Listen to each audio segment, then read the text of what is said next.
When I have conversations with women, I know, right? I'm not just a professional misogynist that's just out there, shaking his fist up here, not anyways, but just out the window, just whenever one of them just walk by and go, grr, the opposite sex. No.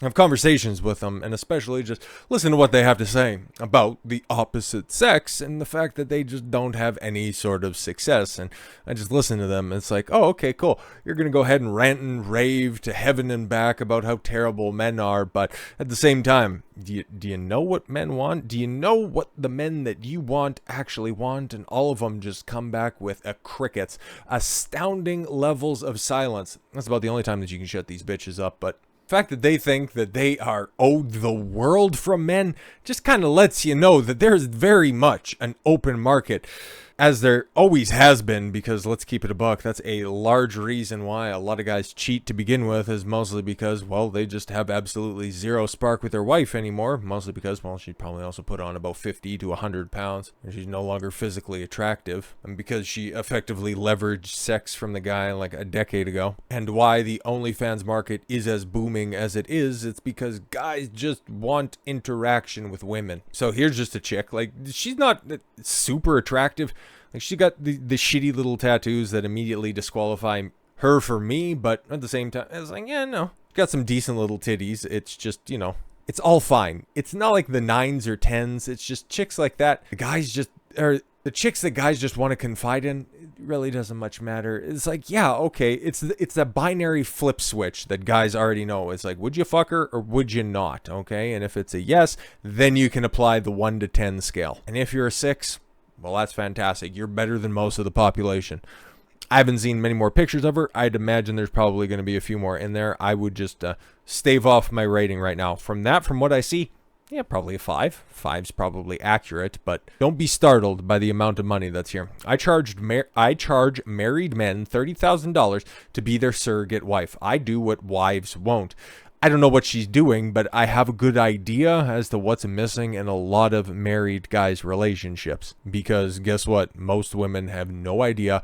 And frankly, they don't care what men want. They want their needs taken care of. And thanks to no-fault divorce, burn in hell, Reagan. It's their way or the highway. And your travels will be a hell of a lot lighter because they end up getting 50% or more of your shit.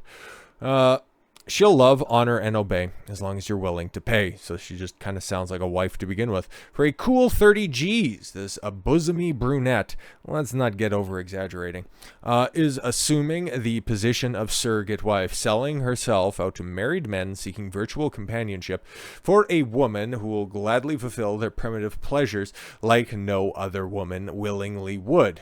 Okay, so is she just trying to fancy up the fact that she's a whore? Is that what we're doing here? I do tasks that average wives often prefer to avoid, like watching a football game on television without complaining. Oh, okay, cool. She's actually going in the direction that I hope she would. Bragged bombshell Babi Palamos, a 24 from Sao Paulo, Brazil. Yeah, exactly. It's not so much that guys want to have a woman around. It's like, shout out to the late great Patrice O'Neill for his fantastic bit. All you need to do is just search Patrice just for laughs, and the bit that he does about the baseball game, sneaking up early in the morning to just go watch a baseball game, and then how his woman will just come in and just turn it into a completely different experience. I will not do the bit justice. I've listened to it a bunch, but the way that he delivers it, he was the master at that shit. Rest in peace to the great one. But no, just guys, they want you around, and again, this is a patricism. They want you around, or rather, they want to know that you're there. They just don't want you around. Guys want to be alone. They don't want to be lonely. That's the inarticulate but concise way to put across what guys really want from women. Hey, you're great and wonderful and fantastic, but when I want to be alone, get the fuck out. That's about it. As a surrogate wife who only offers her saucy services digitally, well, yeah, of course. It's like, and if she were to scale her business up, it would just simply become a messaging service. A digital creator with more than 111,000 Instagram followers. Okay. This kind of seems like a paid ad in order to just market her wares, but okay. Happily caters to emotional needs of her woefully wedded patrons when they purchase either her 12 or 24-hour packages. She's a whore. Like, come on, just call it exactly what it is. One client, yeah, she's fine. Got a ridiculously huge ass. Like, what the fuck? Why didn't you lead with that? Shit looks like it's gonna burst. Like, I don't even want to fuck it. I just want to pick it with a pin just to see if it would go. Anyways, with one client, I made dinner while I accompanied him on a call, and we watched movies together. Social media, stop it, told Jam Press, adding that she never goes to customers' homes. Okay. We then watched football games, among other little things, which were, of course, discussed for additional costs. She's not even that great. Like, okay, yeah, I was maybe 4. She's not that cute. Okay, you just go ahead and you make a couple of adjustments, and yeah, no, that's a lot better. But yeah, throw back to another phrase. She's a butterface. Palomas, who also has, of course, an OnlyFans account. Shout out to the author of this one for just going, of course she does. Said her remote presence means the world to tell her otherwise hapless habituates. These men open up to me and tell me all about their lives. The video vixen revealed. Yeah, she fucks on camera. Video vixen? No. In these conversations, I realized that many of the men who are married and have families feel lonely. There you go. See? She continued, noting the gloomy grooms most appreciate her independence. No, they don't, okay? They just appreciate a 24-year-old just giving them any sort of attention. And her ability to get down and dirty with the messy tasks like changing a tire. If you're hiring a bitch to change a tire for $30K, bro, it's like there's far more effective ways to spend your money. In fact, added Palamos, she's much better in that picture, except for I thought that she was wearing like a skirt or something like that. I hate that tattoo. God, it's AIDS. Which is probably another tattoo that she has. In fact, added Palomas, they miss having someone with whom they can share these masculine activities with them, or even miss being pleased.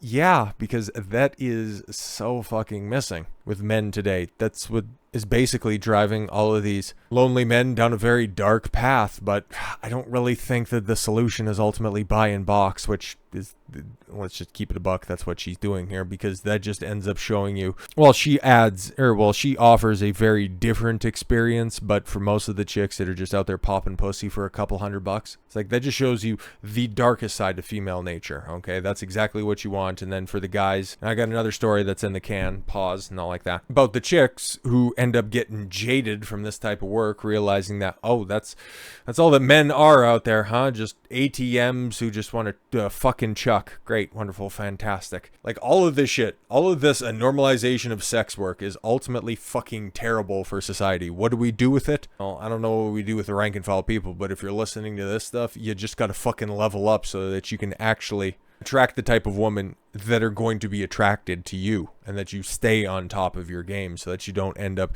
shelling out 5 digits to 4s. Scott, a once unhappily married 43-year-old, says life with his wife, who became an alcoholic due to postpartum depression. Yo, man, that's a fucking rough situation, because ultimately, on the off chance that guys ever do end up initiating divorce, substance abuse is right there up at the top. Criminal behavior and substance abuse is always one of the 2 reasons why men break it off. And yeah, postpartum depression. So you guys have a kid and that you just ended up fucking somebody who had alcoholic proclivities. I would imagine you probably met in a bar. You probably were doing some behaviors that, at least put forward a few red flags that you ended up running, because, bro, she's like hot and stuff. She likes to party. It's great. She's independent. Ugh, those aren't green flags. I think I seen Rolo tweet out something. Shout out to the Rational Male. That red flags are green flags for the uninitiated. It's like, yep, 100%. Because guys would look at that. Okay, guys who don't have RP awareness would look at that and go, "Oh, she's so hot, bro. I'd be so happy if that was my wife. I wouldn't care." Or if you're in Logan Paul's situation, "Bro, she was a Sports Illustrated model. What does your wife look like?" It's like, first of all, big fucking L to be married in today's day and age. And what does my girl look like? You're never gonna know. Because that shit, you keep on the fucking down low, because she doesn't need to be walking the streets like that. But yeah, man, so this dude was about ready to self-oof himself, is now bearable since he has begun a romantic relationship with an AI girlfriend. Holy shit, man. It's kind of like porn and the whole push to, criminalize, ban, take off the internet, do whatever you want with it, okay? But porn in general has probably kept more relationships together than it has destroyed, because there you go, you got a broad who's too busy finding the bottom of the bottle and passed out for you to just rub one out to. So she's not even fulfilling her side of the wifely duties, but he's just got to go to work every single day and make sure that he provides for that fucking slob and his kid. And yeah, Now he just has to seek solace in a fucking digital program. Oh my god, bro. This is why RP awareness in 2023 is non-negotiable. Unless, of course, you want to get put through the ringer, and if you want to spend your nights away in a fucking AOL chat room, you do you. And Karen Marjorie, whatever, 23, a social media influencer, turned herself into a spicy pillow-talking Snapchat bot. And yeah, I got another video, which may or may not be out by the time that this one releases, about old bitches becoming young bitches again by using AI programming. All of this shit is getting far more pernicious, man. Now, if that stupid banner would stop popping down. Anyways, Palomas, however, is willing to work with her clients on a daily lump sum that suits their budgets as well as her financial need. Yeah, of course, because, okay, for these guys that are seeking that wife experience, like, they also have some sort of protector dynamic, provider dynamic that they want to fulfill as well. So yeah, they're used to just normally parting with their money with chicks that aren't going to fuck them. So yeah, of course, like, this just seems like bog standard practice. I don't know the most fuckable thing about, oh my god, it's just too hack to make the chicken joke, and I don't even like fried chicken like that. I hate those tattoos. I hate them so much. And the single sex pot, and she's going to stay single because this is just going to absolutely ruin her perception of men going forward. Says satisfying the other women's husbands is warming her up for a man of her own. It's making her dangerous if she's taking the right lessons from this situation. Putting two and two together, realizing that, oh, that's what guys actually want. But in reality, you know, she's just going to think that all this experience is just going to make me more attractive at 33 instead of at 23, you fucking idiot. Actually, I dream of getting married one day, you know. Oof, I want to have a family. Better make sure that all of those, your digital footprint goes away, because you don't want to end up getting Nina Agdal'd one day. I hope that catches on. Oh my god, shout out Dylan Danis for being the absolute fucking goat with that. But while I don't have one, I train with my fans. Yeah, she's selling box on the internet. Like, just fucking come clean with it, bitch. But yeah, there are some lonely-ass dudes that are out there, guys. And that's why I say every single day, you gotta become the best version of yourself so that you can demand the best from the women that are worthy of the best of yourself. Otherwise, you get shamed into some terrible relationship. You end up sacrificing the rest of your life in a loveless, sexless relationship, and then end up seeking outside outlets that will end up just being weaponized against you. You'll be branded a loser while the source of the condemnation is some unfuckable whale. So, with all that said, thank you all very much for the gift of your time. I've been Don Consuelo. I want you to follow your gut and get after it. Take care, everyone.